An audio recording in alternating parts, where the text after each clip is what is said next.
নমস্কার, বাংলা সেরা গল্পে সবাইকে জানাই স্বাগত। শুরু করছি আজকের গল্প। আজ পড়ে শোনাব সমরেশ বসুর লেখা গল্প গুণিন। তাহলে শুনতে থাকো। গল্পের নাম গুণিন। বহুদিন পরে গাঁয়ের স্টেশনে পা দিয়ে নকুর অচেনা এক দেশে আসার মতো এক মুহূর্ত অবাক হয়ে রইল। যে গ্রামকে সে ছেড়ে গিয়েছিল সে গ্রাম নয়। রেল লাইনের পশ্চিম দিকটা অবশ্যই বরাবরই খানিক শহরপানা জায়গা, কিন্তু এখন তো প্রায় আস্ত একটা শহর হয়ে উঠেছে। মেলায় পাকা বাড়ি উঠেছে, কারখানাও উঠেছে দু একটা। কিন্তু পর মুহূর্তেই তার বুক উজাড় করে মস্ত একটা নিঃশ্বাস পড়ল। তার সারা মুখে ছড়িয়ে পড়ল এক মহা সুখের হাসি। বহুদিন পরে যেন আচমকা গায়ের হাওয়া লেগে তার শরীরটা আনন্দে শিউরে উঠল। ইস, কতদিন পর! সে দিন মাসের বুঝি হিসেবই নেই। তার জন্মভূমি ওই তো পূবে বেনাহাটি গাঁ। সামনের মাঠটায় হয়তো গরু চড়াচ্ছে দাশু রাখালি, কিন্তু রাস্তার ধারে ধারে অনেকগুলো চালাঘরও উঠেছে। বোধহয় নতুন দোকানপাট হয়েছে। একে একে গায়ের সবার কথাই তার মনে হতে লাগলো, আর তাকে দেখে সকলে কি বলবে, কেমন করে তাকাবে, সে কথাটা ভাবতে গিয়ে তার ঠোঁটের কোণে মজার হাসি খেলে গেল। সেই সঙ্গে নিজের কৌতূহলও কম নয়। তাছাড়া মা কি তার বেঁচে আছে? বোনটার হয়তো এতদিনেও কোনো গতি হয়নি। কে বিয়ে দেবে? ফুটো চাল, ফাটা হাঁড়ি, কেই বা মেয়ে নেবে সে ঘরের? তা বলে এতদিন কি আর বসে আছে? কিছু হয়তো হয়েছে। সে তাড়াতাড়ি টিনের সুটকেসটা নিয়ে গেটের দিকে এগোলো। ভেবেছিল বোধহয় তাদের সেই বুড়ো স্টেশন মাস্টারই আছেন, তাই সে হাসতে হাসতে আসছিল। কিন্তু কাছে এসে দেখল একজন অন্য বাবু। তবু সে টিকিটটা দিয়ে দু হাতে সুটকেসটা কপালে ঠেকিয়ে বলল, বাবু তো আমাকে চিনবেন না, নতুন মানুষ। কদিন এসেছেন এখানে বাবু? স্টেশন মাস্টার একটু অবাক হয়ে নকুরকে দেখলেন। কালো কুচকুচে বর্ণ, একহারা অথচ পেটানো শক্ত শরীর, গায়ের চেয়ে কয়েক পোঁচ কালো পাতলা জ্যালজ্যালে কাপড়ের জামা, একটা সাদা প্যান্ট পরনে, পায়ে কালো জুতো, সেটিও বেশ পালিশ করা, এক মাথা ঘন কালো বাবরি চুল। দেখে শুনে স্টেশন মাস্টার বোধ করি অভক্তিতেই ঠোঁট বেঁকিয়ে বললেন, এসেছি তো অনেক দিন, তা তুমি কে বটে? নকুর মুখ ভরে হেসে বলল, আগে আমি আপনার এই বেনাহাটির ননীদিগড়ের ছেলে শ্রী নকুর চন্দর। বলতে বলতে সে হঠাৎ থামল। দিগড় হলো তাদের পদবী, কিন্তু সে পদবী ছেড়ে সে নতুন পদবী নিয়েছে। তবু এক ঝটকায় বলতে আটকালো। পরে বলল, শ্রী নকুরচন্দর গুণিন। দিগড়ের ছেলে গুণিন? স্টেশন মাস্টার বিদ্রুপে হেসে বললেন, গুন্তুক শিখেছ বুঝি? আগে তাই, নইলে। পরম বিনয়ে হেসে বলল নকুর, এই যেমন আপনার গে রেলের ইঞ্জিন যারা চালায় তাদের বলি আমরা ড্রাইভার, কিংবা ধরেন, হ্যাঁ, যেমন আমি আর হরকেষ্ট পাল নই, শুধু স্টেশন মাস্টার, বললেন তিনি। ঠিক ধরেছেন বাবু, তাই হলো আর কি। মাস্টারের মনটা খুশি হয়ে উঠল। বললেন, আচ্ছা গুণিন, তাহলে এসো মাঝে মাঝে। নিশ্চয় বাবু। আর এক দফা কপালে হাত ঠেকিয়ে স্টেশন থেকে নকুর বেরিয়ে এলো। মাস্টারের গুণিন আমন্ত্রণে মনটা তার আরও চাঙ্গা হয়ে উঠল। মানে যে তার একটা ছোট কাঁটার খচখচানি ছিল তা যেন কেটে গেল অনেকখানি। যতই শহুরে হও আর মাথা চারা দাও, গুনিনের কেরামতি মারতে পারে না কেউ। স্টেশন থেকে বেরিয়ে দেখল কয়েকটা সাইকেল রিক্সা। একটু দূরে দুটো ঘোড়ার গাড়ি রয়েছে। রিক্সাওয়ালাদের কাউকেই সে চিনতে পারল না। ঘোড়ার গাড়ির গাড়োয়ানও চেনা দেখা গেল না। এক পাশে একটা গরুর গাড়িতে সে দেখল পাল দিঘির কাশেম সওয়ারির জন্য অপেক্ষা করছে। কাশেম শালা উল্লুকের মতন দেখছে। তার ল্যাংটা কালের বন্ধু নকরেকে চিনতেও পারছে না। কাশেমেরও চেহারাটা অনেক বদলে গেছে। সবাই তার দিকে তাকিয়েছিল। তাতে নকুরের বুকটা উঁচু হয়ে উঠল আরও খানিক। ঠোঁটের কোণে কষ্ট করে সে হাসিটা চেপে রাখল। গম্ভীর হয়ে বোধ করি তার বেশবাসের উপযুক্ত হয়ে ওঠার চেষ্টা করল। সে সকলের দিকে দেখে কাশিমের দিকে এগিয়ে গেল। কাশিম তাড়াতাড়ি গাড়ি থেকে নেমে বলল, কোথা যাবেন কর্তা? নকুর চোখ পিটপিট করে হেসে উঠল খিলখিল করে। কাশিমের বোকাটে মুখটার দিকে তাকিয়ে সে বলে উঠল, এই দেখ দেখ শালা, আমাকে চিনতে পারলিনি। কাশেম তাড়াতাড়ি কাছে এসে আধা পরিচয়ের হাসি হেসে তীব্র দৃষ্টিতে তাকিয়ে বলল, হ্যাঁ হ্যাঁ, মনে নিচ্ছিল বটে যে আমি তোর সোয়াবি কর্তা মানুষ। নকুর বলল। কাশেম তবু দ্বিধা করে বলল, না নকুর তো তুমি। বলতে বলতে তারা দুজনেই হো হো করে হেসে উঠে পরস্পরকে জড়িয়ে ধরল। নকুর বলে উঠল, চিনি চিনি মনে লয়, তুমি কি কুবজার কাল বট হে? কাশেম বলল, ইস, একটা যুগ গেল যে, সেই কবে গেছ। 8 বছর, বলল নকুর। সেই কি কম? বলতে বলতে কাশিমের গলা গম্ভীর হয়ে উঠল। বলল, কত কি গেল এলো, কি দিন দেখে গেছলে, কি দিন হয়েছে। পাকিস্তান হিন্দুস্তানের ব্যাপার। তাতে কি হয়েছে, তোমরা থাকো না, কার কি বলার আছে? বেশ ভারিক্কি গলায় বলে উঠল নকুর, যেন সেই থাকতে দেওয়ার মালিক। কাশিম একটু অবাক হয়ে নকুরের মুখের দিকে তাকালো। না, ঠাট্টা নয়, তবে নকুরের এ কথায় বিশেষ মনও নেই। বলতে হয় বলেছে। ইতিমধ্যে আরও 2-4 জন এসে ভিড় করেছে তাদের কাছে, কিন্তু সকলেই নকুরের কাছে অচেনা। কাশিম কয়েকজনকে দেখিয়ে বলল, এই তো এরা তোমার বেনাহাটির লোক। ওই তো তোমাদের পাড়ার কান্তবাগদির ছেলে নলিত। চিনতে পারবে না এখন, বড় হয়ে গেছে, রিস্কা চালায়। বটে, কান্ত খুড়োর ছেলে, বাড়ি জোয়ান হয়ে গেছে দেখছি। ললিত বিস্মিত হেসে দেখছিল নকুরকে।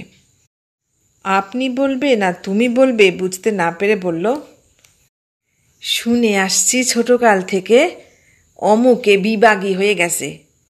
লোকে বলে নানান কথা। কেউ বলে লড়াইয়ে গিয়ে মরে গেছে, কেউ বলে ওই তো অমুক জায়গায় দেখে এসেছি। নকুর হো হো করে হেসে উঠল। সকলেই খুঁটিয়ে খুঁটিয়ে দেখতে লাগলো তার প্যান্ট, জামা, জুতা, বাবরি, তার কথা বলার ঢং। টিনের নতুন সুটকেসখানিও বেশ। সকলেই ভাবল বেশ 2 পয়সা কামিয়ে এসেছে নকুর। সম্ভ্রম এবং সম্মানের পাত্র মনে হলো। সকলেই তাকে নানান প্রশ্নে ব্যস্ত করে তুলল। সবই কাজের কথা, বাইরে কীরকম সুবিধা, কিছু করা টরা যাবে কি না ইত্যাদি। নকুর প্রায় এক কথায় সবাইকে জবাব দিল, কাজ সে তো ভাগ্যের কথা। যেখানেই যাবে কপাল তো আর রেখে যেতে পারবে না, তবে বাইরে গেলে মনে একটা জোর আসে, বুঝলে। তবে আমি তো ওসবের দিকে বড় একটা নজর দিইনি। আমি তোমার গে এক গুরুর কাছে কিছু মন্ত্রতন্ত্র শিখেছি। মানে আসলে এক গুণিনের সাকরেদি করেছি। কেউ কেউ ভরকে গেল, কেউ কেউ একেবারে হতাশ হয়ে গেল নকুরের কথায়। কেউ কেউ তাকে রীতিমতো একটা গুণিন ভেবে মুগ্ধ বিস্ময়ে তাকিয়ে রইল। নকুর আবার বলল, তবে কাজও করেছি ভাই, অনেক কিছু। সেসব পরে হবে, এখন আমি বাড়ি যাই। বলতে বলতে বেশ খানিকটা ভয়ে ও আগ্রহে জিজ্ঞেস করল, আচ্ছা, আমার মা বোনের খবরটা একটু বলো তো তোমরা, সব বেঁচে বর্তে আছে তো? ললিত বলল, হ্যাঁ বেঁচে আছে। মা তো বুড়ি থুরথুরি, কোনো দিন দুটো কলমি হিংচে শাক বিক্রি করে রেল লাইনে কয়লা কুড়োয় ঘুঁটে দেয়। আর ললিত থেমে গেল। নকুর বড় বড় চোখে হাঁদার মতো চেয়ে রইল। ললিত বলল, রাধা চলে গেছে, তোমার বোন। কোনো কথা বেরুল না নকুরের মুখ দিয়ে। কেমন একরকম হতভম্ব হয়ে বেনাহাটির রোদ ভরা আকাশের দিকে তাকিয়ে রইল। অবশ্য এখানে আসার আগে কেবলই তার ভাবনা হয়েছিল, হয়তো গিয়ে দেখবে মা বোন দুটো মরে গেছে। ফিরে গেলে গাঁয়ের লোকে বলবে, আহা এতদিনে এলি, সে দুটোকে দেখতে পেলি নে। আর ঘর তো নকুর সহজে ছাড়েনি। ঘরে ছিল না খুঁত কুড়ো। অত বড় দামড়া ছেলে নকুর 2 পয়সা পারত না রোজগার করতে। কাজের আকাল সেদিনে দিনে একই রকম। নকুর তার নিজের খেয়ালে ঘুরত ওঝা সাপুরের পিছে পিছে। ওই ছিল তার এক ভাই। মা বলতো, দূর দূর। বোনটার ছিল না বড় ভাই বলে একটা মান্নি। তাছাড়া বয়স হলে যা হয়, মনটা পড়ে গিয়েছিল হরিমতির উপর। এই ললিতেরই দিদি, কান্ত খুড়োর মেয়ে। সে নিয়ে কত কথা কেন না, 2 পয়সা রোজগার ছিল না নকুরের, তাই তো। নইলে হরিমতি আজ কে জানে কার ঘরে আছে, নকুরের ঘর করত কি না। না, রোজগার নেই, সবাই টিটকিরি দিত, মা দিত ধিক্কার। এক ফোঁটা হরিমতিও ঠোঁট উল্টে বলতো, না কামানো নোক, কেন আবার বিয়ে করবে? সত্যি, একটা পোড়া বিড়ির জন্য হাত পাততে হয়। ধুর শালার জীবন, মরি বাঁচি করে সে বেরিয়ে পড়েছিল। আজ যদি বা ফিরল ভরাট হয়ে, অন্যদিকে সবটাই প্রায় খালি হয়ে গেছে। হ্যাঁ, 2 পয়সা নিয়েই ফিরেছে নকুর, গুণটুকু শিখেছে অনেক। সেটা লাভ হিসেবে অবশ্য অনেকখানি, কিন্তু আর কি আছে, বোনটাও ঘর ছেড়ে গেছে। সে হঠাৎ রাগে চোখ পাকিয়ে বলল, কোন শালার সঙ্গে গেছে একবার বলো দেখিনি, তাকে আমি কাটা পাঁঠার মতো আমার পায়ের তলায় এনে মারি। যেন জানতে পারলে এক্ষুনি বান মেরে তাকে মেরে ফেলবে সে। কিন্তু সে হদিশ কেউ জানত না। সবাই তাকে সান্ত্বনা দিল, বলল রাগ সামলাতে। সে কথাও ঠিক, গুণিনের আবার যখন তখন মেজাজ গরম করতে নেই, গুরুর বারণ। তবু বুকটার মধ্যে ভারী টাটাতে লাগলো নকুরের। ফিরে আসাটা যেন ব্যর্থ হয়ে গেছে। ললিতের মনটা বিস্ময়ে ও সম্মানে অনেকক্ষণ পড়ে গিয়েছিল নকুরের উপর। সে বলে উঠল, দাদা, অত ভাবনার কুল নেই। ঘরে মা তো রয়েছে, একদিন বাদে এলে আর এখানে দাঁড়িয়ে থাকে না। চলো গায়ে চলো। বলে সে সুটকেসটা নিয়ে তুলে ফেলল তার রিকশায়। মনটা আবার নকুরের এদিকে ফিরে এলো। আবার একটু গুণিনের হাসি হেসে বলল, রিস্কাতে যাব নাকি? মস্ত বড় 3টে খানা রয়েছে যে পথে। ললিত বলল, সে কবে বুঝে গিয়েছে, ভুল হয়ে গেছে না? বটে, ভারিক্কি চালে সবাইকে। আসি ভাই, চলি গো ইত্যাদি বলে রিকশায় উঠে বসল নকুর। বসল বেশ পায়ের উপর পা দিয়ে। শহরকে পশ্চিমে রেখে পূবে কাঁচা সড়কের উপর দিয়ে রিকশা চলল।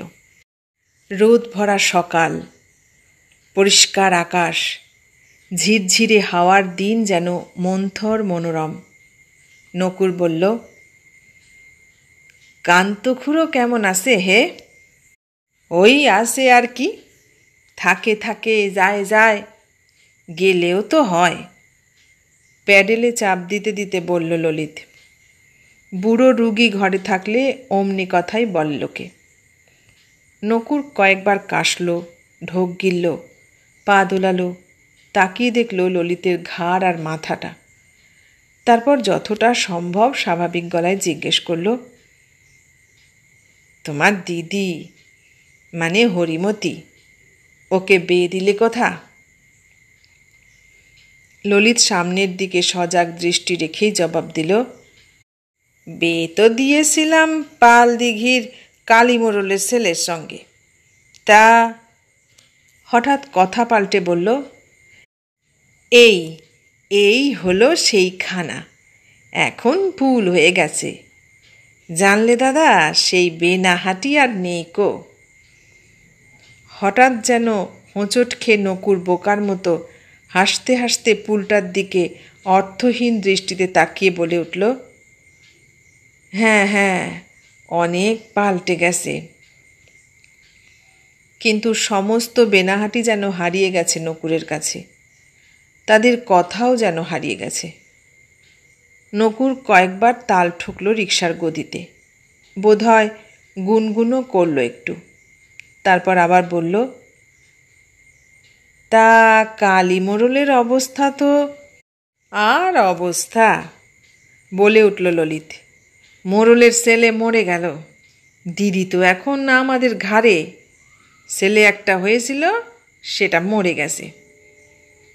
নকুরের মনটা আহা করে উঠতে গিয়েও হঠাৎ প্রাণটায় কোথায় যেন খুশির বাজনা বেজে উঠল। হঠাৎই বেনাহাটির আকাশ বাতাস বড় মিষ্টি হয়ে উঠল। মনে হলো, হ্যাঁ, বহুদিন বাদেই সে ফিরে আসছে গাঁয়ে। মায়ের জন্য ব্যাকুলতা, বোনটার জন্য দুঃখে ভরে উঠল মনটা।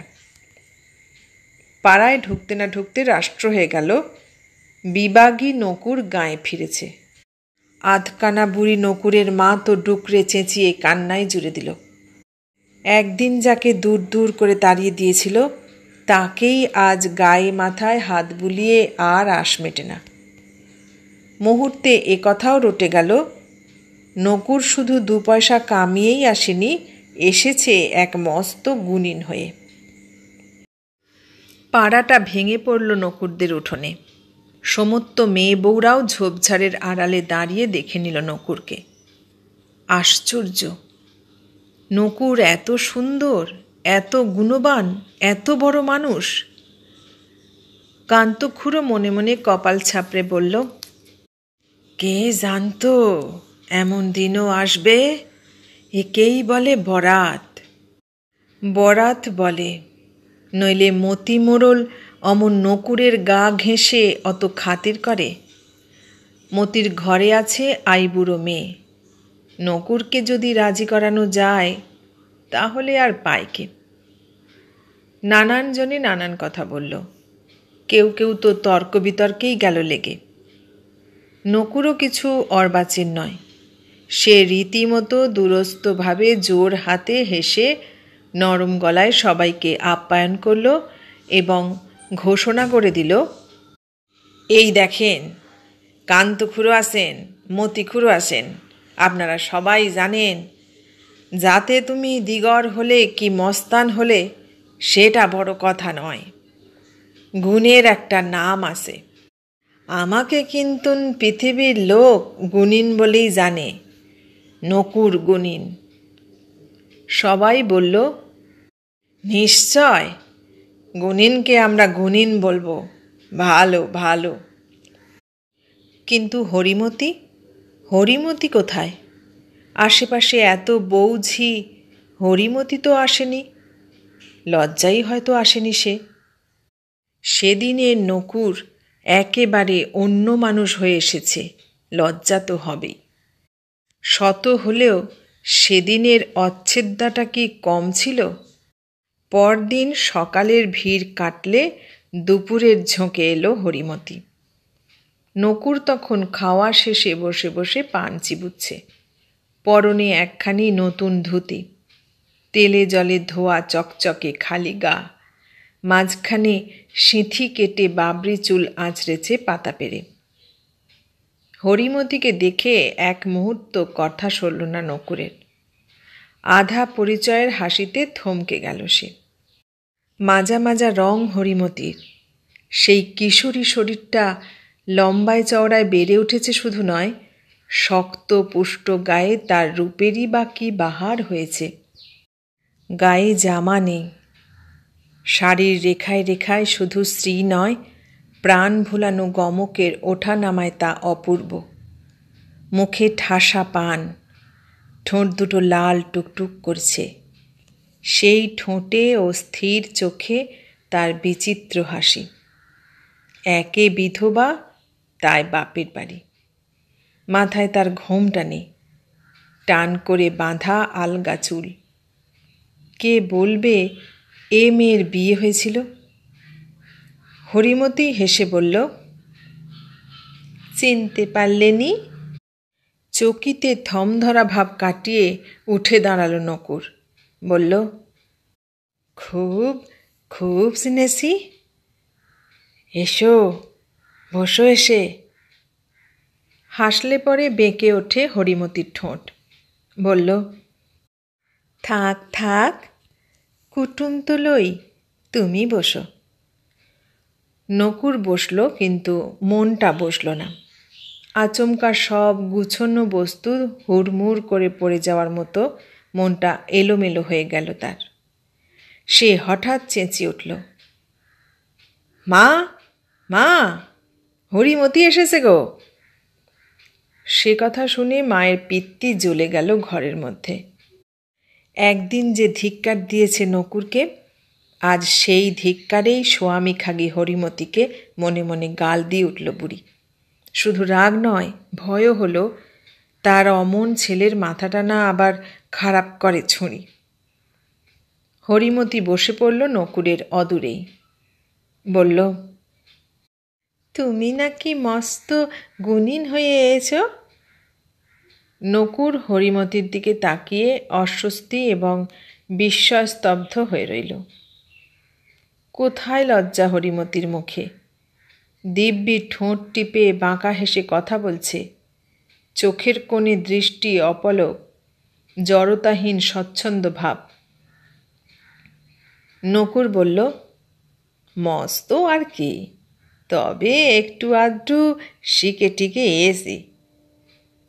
হঠাৎ ঘাড় বেঁকিয়ে হরিমতি বলে উঠল, আমিও কিন্তু মস্ত গুণিন হয়েছি, সত্যি। ঠাট্টা না সত্যি নকুর বুঝতে পারল না হরিমতির মুখ দেখে। হ্যাঁ, সেদিনের কিশোরী হরিমতির মুখে চোখেও অনেক কথা ফুটে বেরোত। আজও তার সারা মুখে চোখে যেন কত কথা, কিন্তু সবই ধাঁধার মতো রহস্যময়ী মনে হলো নকুরের। টিপে টিপে হাসে, ঠেরে ঠেরে দেখে। নকুর তাড়াতাড়ি বলল, সে তালে আমারই কপাল, গুরু ছেড়ে এসি, নতুন গুরু পেলাম। তোমার শিষ্যি করে নিও আমাকে। হরিমতি বলল, গুরু যেমন আপনি পাওয়া যায়, শিষ্যও তেমনি আপনি হবে। অবশ্যই শিষ্যির মতন শিষ্যি হলে। বটে, তবে পরখ করে নেও। করব, বলে খিলখিল করে হেসে উঠল হরিমতি। বলল, প্রায় আগের মতনই আসো বাপু। তুমি কিন্তু বদলে গেছো, নকুর বলল। তা গেছি, বলে চকিতে যেন নকুরের বুকের শেষ অবধি হরিমতি বলল, তারপর বেটে করবে তো? কেবলই কথা আটকায় নকুরের গলায়। বলল, তা মেয়ে পেলে? ও মা, মেয়ের কি এ সংসারে অভাব? আবার হরিমতি হেসে উঠল খিলখিল করে। মনের মানুষ। কিন্তু হরিমতিও হঠাৎ চুপ করে গেল। নকুর সমস্ত আড়ষ্ঠতা কাটিয়ে স্থির দৃষ্টিতে হরিমতির দিকে তাকালো। হরিমতি বলল, কি দেখো? দেখি তোমাকে। এক মুহূর্তে সমস্ত হাসি মশকরা উবে গেল হরিমতির মুখ থেকে। পরে হেসে বলল, তুমি তেমনি আসো। কেন লোকে বলে তুমি পাল্টেছ? লোকে বলুক, তোমার কাছে তো পাল্টাইনি। এবার হরিমতি হাসতে হাসতে উঠে পড়ল। কিন্তু বাড়ির বাইরে এসে এলোমেলো মনটা নিয়ে সে ফাঁপড়ে পড়ে গেল। দ্রুত নিঃশ্বাসে বুকটা দুলে উঠল। চলার গতিতে আর উদ্ধত স্তব্ধ যৌবন যেন আচমকা আজ নেচে উঠল। দম ভারী হয়ে গেল নকুরের। আচমকা ঝড়ের মতো এসে হরিমতি তার আঁটো সাঁটো বাঁধা মনটাকে খুলে ফেলে ছড়িয়ে একাকার করে দিয়ে গেল। হরিমতির আশা নিয়ে সে ফেরেনি গায়ে সত্যি, কিন্তু তাকে এসে এমনটি দেখবে তাও আশা করেনি। আর যদি দেখল, তবে হরিমতির মনের হদিশ পেল না শুধু নয়, তার হাবভাব দেখে তার বুকটাতে জমাট বেঁধে উঠল ব্যথা আর অস্বস্তি। মন তার হরিমতির পিছে পড়ে রইল, কিন্তু লোকজন বন্ধুবান্ধবের হাত থেকে তার রেহাই নেই। সকালে বিকালে তাকে অনেকে ঘিরে থাকে। সে যে গুণীন, বহুজনের বহু প্রার্থনা। এটা চায়, সে ওটা চায়। সে কাউকে মাদুলি দেয়, জলপড়া দেয়, তবু রোগের ঝামেলার চেয়েও বেশি আসে সব অন্য ফিকিরে। বলে বশীকরণ শিখিয়ে দাও। আর বশীকরণের ব্যাপারটা এমনই ছোঁয়াচে যে গ্রাম থেকে গ্রামান্তর, মহকুমা, জেলায় পর্যন্ত যেন বাতাসের আগে খবর ছড়িয়ে পড়ে। ছেলে বুড়ো নেই, মেয়ে পুরুষ নেই, সকলের সব কথা শোনে নকুর। বিধি ব্যবস্থা বাদলে দেয়। হরিমতির ভাই ললিত বশীকরণের বিধি চায়। গুণীন গম্ভীর হয়ে ব্যবস্থা দেয়। প্রথমে ছোট পেতলের বাটিতে একটু তেল নেবে। সে তেল আমি দেব, গুণ তেল। নিয়ে শুদ্ধ হয়ে না খেয়ে ভোরবেলা পূবমুখ বসবে। সামনে তেল রেখে সূর্যের দিকে সে 1008 বার এই বলবে। বলে এক মুহূর্ত থেমে হাত পেতে বলে, 5.25 আনা পয়সা দাও। পয়সা পেলে বলবে, শিব ঠাকুরের পাথর ঘষে গৌরী ছোটে কৈলাসে, বাঁশি বাজায় কেষ্ট বসে, আয়ানের বউ ছুটে আসে। আমি ভূতের মাথায় ঘিলু নিয়ে সিটা দিলাম অমুকের গায়ে। অমুক মানে যাকে বশীকরণ করবে তাকে। তবে দেখো, কারুর সর্বনাশ করো না, ঘর ভেঙো না কারুর। এই হলো গুরুর আদেশ। আর 1008 বার গুনে সেই তেল নিয়ে গিয়ে ছিটিয়ে দেবে তার গায়ে। যদি কোনো ভুল টুল হয় তাহলে আর জীবনে হবে না, অর্থাৎ গুণ তেলে আর হবে না।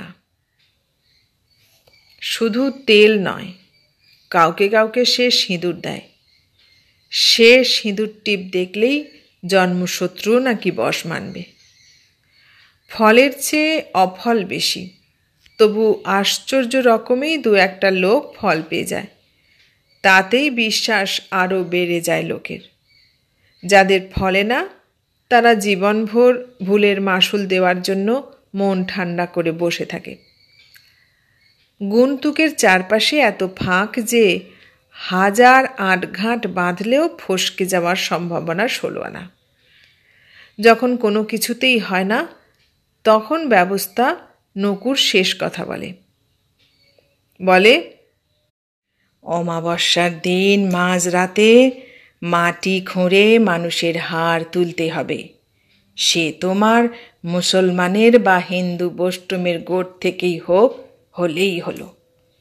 গায়ে কিন্তু বস্তুর থাকবে না। যেমনি হার তুলবে অমনি এক দমে ছুটে নিয়ে হাড় শুদ্ধ জলে ডুব দিয়ে উঠবে। খবরদার, দম সেরো না।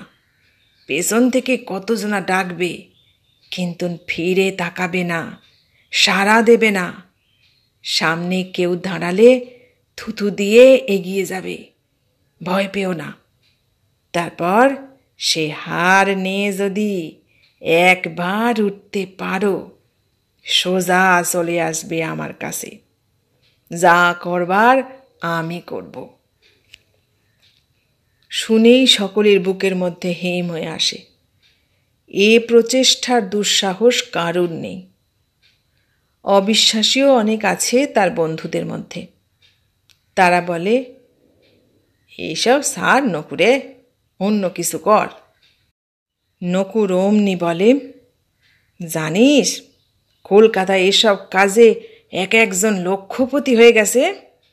রাজা মহারাজা তাদের দরজায় বাঁধা, সারা পৃথিবীর লোক আসে তাদের কাছে। বন্ধুরা বলে, তবে এত যখন জানিস তো দে শালা হারান কায়েতকে বান মেরে, বেটা 40 টাকা মন চাল বিক্রি করে। নকুর তাড়াতাড়ি জিভ কেটে চোখ বুজে হেসে বলে, সে যখন তখন এসব করলেই হলো। তবে দে বশীকরণ করে হারান কায়েতকে, শালা ধামা ধামা চাল মাগনা নিয়ে আসি। বলে বন্ধুরা। এসব কথার কোনো মূল্য নেই নকুরের কাছে।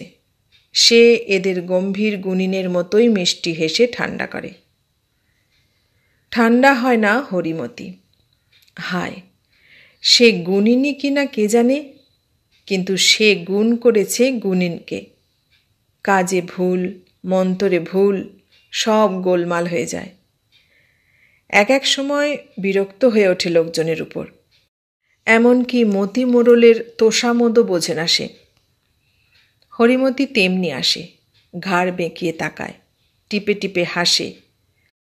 তার শরীরের বন্য ঢেউয়ের উত্তরাঙ্গ জলে ফেলে দেয় নকুরকে, আর কথায় কথায় কেবলই বলে, আমিও কিন্তু গুণিন, মায়েরই বলছি। নকুর জোর হাতে ব্যথিত অস্থির গলায় বলে ওঠে, মানি আমি তো হরিমতি, তুমি আমার গুরু, একটুখানি নজর দাও তোমার শিষ্যির পরে। অমাগো বলে ছুটে পালিয়ে যায় হরিমতি। তারপর দেখা যায় ঝোপে ঝাড়ে তার হাসি ভরা চোখে জলের বন্যা। নকুর গুণিন বলে কি বোঝে না কিছু? কেবলই গুরু শিষ্যি কথা। কেন প্রাণ খুলে কথা বলুক, যা প্রাণ চায় করুক। কে বা জানতো তার পোড়া মনে আবার এমন পোড়া নিয়ে আসবে নকুর ফিরে জোর হাতে তারই প্রাণের দরজায়। এলো যদি বা, তবে এত আন কথা কেন? নিজের কপালকেও দোষে সে। সবই যদি গিয়েছিল, তবে আর স্বাদ কেন প্রাণে? কিন্তু হরিমতি বোঝে না নকুরকে, ধাঁধা লাগায় সেই। সে ভাবে, নকুর কি আগের দিনের শোধ তুলতেও জানে না? না এ জন্ম বিধবার দুঃখ সে বোঝে না? এসব ভাবতে ভাবতে হঠাৎই এক সময় মনে হয় হরিমতির, তার সারা গায়ের মধ্যে যেন শিরশির করছে। অজান্তে বুকের কাপড় সরিয়ে কোল গুছিয়ে বসে সে, যেন তার সেই মরা ছেলেকে সে স্তনপান করাচ্ছে। তারপর আচম্বিতে হাওয়া লেগে গা ঢেকে ডুকরে ওঠে সে। হরিমতি শুকোয়, চোখের কোল বসে যায়। তবু হা পিত্তে সে বসে থাকা নকুরের কাছে এসে আবার তেমনি হাসে। নকুরের মা তো হাড়ে মাসে জ্বলে যায়, ছেলেকে বিয়ের তাড়া দেয়। নকুর অন্য লোককে জিজ্ঞাসাবাদ করে, হরিমতির কোনো দোষ টোষ আছে নাকি? জবাব পায়, চাল দেখে বুঝতে পারো না? চাল দেখে? হ্যাঁ, তা সন্দেহ তো খানিকটা লাগেই নকুরের মনে। কয়েক মাস কেটে গেল। নকুর ঘোরে এখানে সেখানে। স্টেশন মাস্টারের সঙ্গে ভারী ভাব জমেছে। সেখানে নানান কথায় সময় কাটায়। মাস্টারের বন্ধা বউ আবার তার কাছ থেকে মাদুলি নিয়েছে। মাস্টার বলেন, সবই বুঝলাম গুনিন, তা একটা গুরু ঠিক করো, মানে প্রাণের গুরু হে, নইলে সব যে ভেস্তে যাবে। মাস্টার তার বউকে দেখিয়ে বলেন, এই যে আমার গুরু, এ গুরু যদি না ঠিক ধরতে পারো তবে গুনিনের মন যে আদারে বাদারে ঘুরে বেড়াবে। বাহ, মাস্টার এত গুণের কথাও বলতে পারে। শুনে নকুরের মনটা আরও বেদনায়, যন্ত্রণায়, ব্যস্ততায় ভরে ওঠে। সে স্থির করে ফেলে এবার বলেই ফেলবে হরিমতিকে তার প্রাণের কথাটা। সেদিনও যখন হরিমতি এলো, নকুর মন স্থির করে ভালো করে তাকালো তার দিকে। শরীরটা ভারী শুকিয়ে গেছে হরিমতির, কিন্তু হাসির ধার তাতে কমেনি, বরং বেড়েছে। তার বাঁকা ঠোঁটের পাশে হাসি যেন তিক্ত হয়ে উঠেছে খানিকটা। তার অপলক চোখে, কথায় লাঞ্ছনার ছায়া। নকুর বলল, ভারী শুকিয়ে গেছো। যাব না? তোমাদের মতো গুণিন গায়ে থাকলে আর কি হবে? কেন কেন? হরিমতি বলে ফেললে, আমাকে একটু মন্ত্র শিখিয়ে দাও না। কিসের? বশীকরণের। চকিতে নকুরের বুকটা পাথরের মতো জমে গেল। কথা বেরুল না তার মুখ দিয়ে, যেন চোখের সামনেই কেউ তার হৃৎপিণ্ডটা খুলে নিয়ে ঘেঁটে চটকে ফেলেছে। বলল, বশীকরণের কেন? হরিমতি তেমনি হেসে বলল, মরণ আমার পীড়িত হয়েছে, বুঝেছ? সে মিনসের কোনো রীতি বুঝি না আমি, দাও দিনি একটু কিছু। হরিমতির পীড়িতের সে বস্তু আবার দিতে হবে নকুরকেই। নকুর বলল, তুমিও তো গুণিনী। আমি তো পারলাম নি বাপু। হাসির ছটায় যেন দপদপ করে জ্বলে উঠল হরিমতির মুখ। সমস্ত কিছু গোলমাল হয়ে গেছে নকুরের। ছিঁড়ে গেছে মনের সব আঁটঘাট। কিছুক্ষণ সে কথা বলতে পারল না। আর চোখে হঠাৎ রক্ত উঠে এসেছে, দপদপ করছে মাথার শিরাগুলি। মনির গুমরানি ফুটে উঠল তার শক্ত পেশিতে। বলল চিবিয়ে ফিসফিস করে, দেব দেব মন্তর, থাকলো আমার মনে, তুমি যাও। নকুরের সে মুখ দেখে ভয় পেল হরিমতি। বলল, রাগ মাগ করলে নাকি বাপু? রাগ? হেসে বলল নকুর, আমার কাছ থেকে বশীকরণ শিখবে, রাগ করব কেন? তবু মনটায় ভারী অস্বস্তি নিয়ে গেল হরিমতি। গুণিনদের মাথায় কি আছে? গুন্তুক ছাড়া কি আর কিছু নেই? পোড়া কপাল, বশীকরণের গুণই যদি কিছু ঠাওর না পেল। কিন্তু অদ্ভুত উত্তেজনায় ঘরের মধ্যে পায়চারি করতে লাগলো নকুর। তারই দেওয়া বস্তু দিয়ে নিজের জীবন ভরবে হরিমতি? না, তার আগে নকুর নিজের জন্যই সে বস্তু আনবে। তার আগে সেই হরিমতিকে বাঁধবে আষ্টে পৃষ্ঠে। সে আর হেলা ফেলার জিনিস নয়, একেবারে আসল অস্ত্রই ছাড়বে সে।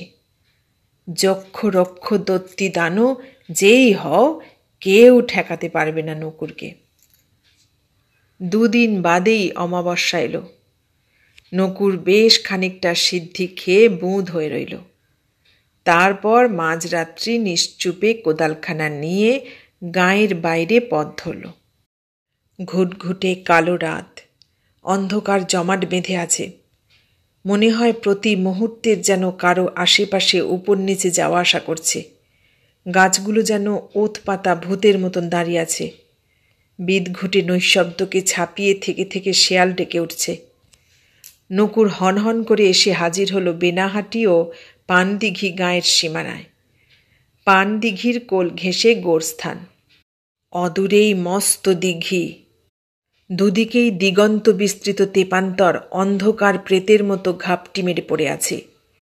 মুহূর্তে নিজেকে বিবস্ত্র করে নকুর একটা মাস কয়েক আগে গড়ে কোপ দিল। অমনি মনে হলো কারা যেন দুর্দার করে পালিয়ে গেল ছুটে। কিন্তু নকুর থামল না, সে কুপিয়ে চলল ঝপঝপ করে, আর কী সব বিড়বিড় করতে লাগল। তার সারা গায়ে ঘাম ফুটে বেরুল। শেয়াল ডাকছে, কাঁদছে বুঝি বা শকুনের বাচ্চা। কোদাল ঠক করে উঠল, পাওয়া গেছে। তাড়াতাড়ি নকুর দুহাতে সরিয়ে ফেলতেই কি যেন ঠেকল হাতে, নরম আর ভেজা। একটু টুকরো মাংস লেগে থাকা কঙ্কাল, কিন্তু কঙ্কাল যেন নীরবে হাসছে। কে যেন হেসে উঠল উপর থেকে খিলখিল করে। হরিমতি, হরিমতি হাসছে। মাটি তুলতে তুলতে চকিতে ফিরে দেখল নকুর, না, কেউ নেই। সে প্রাণপণ শক্তিকে কঙ্কালের কবজিতে চার দিল, কিন্তু চকিতে তার মনে হলো এ কী করল সে? ফিরে তাকালো, তবে কি সব পণ্ডশ্রম হলো? এবার কঙ্কালও হাহা করে হেসে উঠল। উপর থেকে বারবার ডাকতে লাগলো হরিমতি, নকুর দাদা, নকুর দাদা। এ কী করল সে? বারবার খালি একই কথা মনে হতে লাগলো। তবু মট করে হাড় ভেঙে ফেলল সে কঙ্কালের কবজি থেকে কনুই পর্যন্ত। কিন্তু তার চারিদিকে বিচিত্র হাসির কলরোল, কান্না যেন তাকে ঘিরে ফেলে নাচছে। সে লাফ দিয়ে উঠতে গেল, কিন্তু পা হড়কে যেতে লাগলো, আছাড় খেতে লাগলো বারবার। কোনো রকমে যেই উঠল, অমনি হরিমতি তাকে পেছন থেকে স্পর্শ করে ডাকল। চমকে সে পিছন ফিরল, কিন্তু কোথায় হরিমতি?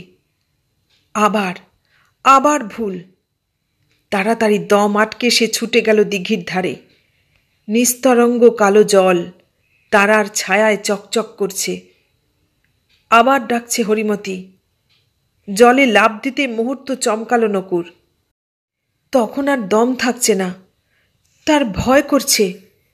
তার ভুল হয়েছে, সে পিছন ফিরছে।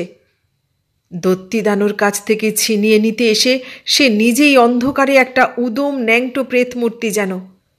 ঝপ করে জলে লাফিয়ে পড়ল নকুর হাড় শুদ্ধ। কিন্তু সেখানেও হাসি, সেখানেও হরিমতি। নকুর পার খুঁজতে লাগল, কিন্তু যত খোঁজে তত তলিয়ে যায়, কোথাও পার নেই। কিছুক্ষণ বাদে দিঘির জল স্থির হয়ে গেল। কেবল এক জায়গায় কতকগুলি বুদবুদ উঠে গেল মিলিয়ে। নকুর আর উঠল না।